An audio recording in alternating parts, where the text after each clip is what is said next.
ইন্নাল হামদালিল্লাহ ওয়াসসালাতু ওয়াসসালামু আলা রাসূলিল্লাহ আম্মা বাদ।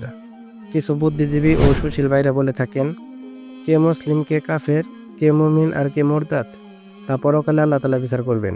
এ নিয়ে আমাদের বিশৃঙ্খলা সৃষ্টি করা উচিত না। আমাদের টার্গেট ঐক্যবদ্ধ হওয়া। আমার প্রশ্ন, কে যুদ্ধ অপরাধী, কে রাষ্ট্রদ্রোহী, অথবা কে চোর, কে ভুয়া ডাক্তার কিংবা কে ভুয়া পুলিশ, তাও আল্লাহ বিচার করবেন। এ নিয়ে দেশের মধ্যে অনৈক্য সৃষ্টি করা, বিশৃঙ্খলা সৃষ্টি করা উচিত না। যদি বলেন দেশের মধ্যে যদি এগুলো বিচার করা না হয়, তাহলে দেশের সুষ্ঠু ব্যবস্থাপনা থাকবে না। ভুয়া ডাক্তারের কাছে প্রতারণার শিকার হয়ে এবং ভুয়া পুলিশের খপ্পরে পড়ে সাধারণ মানুষ নিজের জীবন এবং সর্বস্ব হারাবে। আমি বলি, কে মুসলিম আর কে কাফের, কে মুমিন আর কে মুরতাদ, এটা যদি পার্থক্য করে জানিয়ে দেওয়া না হয়, তাহলে সাধারণ মুসলমানরা ভুয়া মুসলিম যেমন কাদিয়ানি, শিয়া তাদের কাছে প্রতারণার শিকার হয়ে নিজের অমূল্য সম্পদ ইমান হারিয়ে বসবে।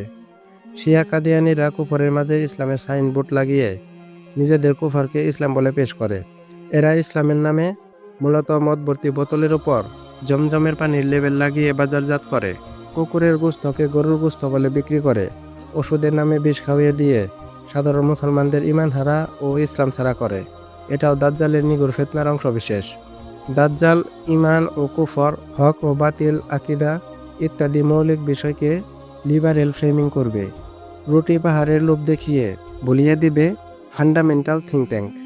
যারা সিরিয়া, ইয়েমেন, ইরাকে হাজার হাজার সুন্নি নারী, পুরুষ এমনকি শিশু হত্যা করেছে, যারা আপনাকে ও আপনার আকিদাকে শত্রু ভাবে, তাদের সাথে আপনি বন্ধুত্ব ও ঐক্য করবেন, তারা আপনার স্বার্থে কাজ করবে, এটা পাগলের প্রলেপ।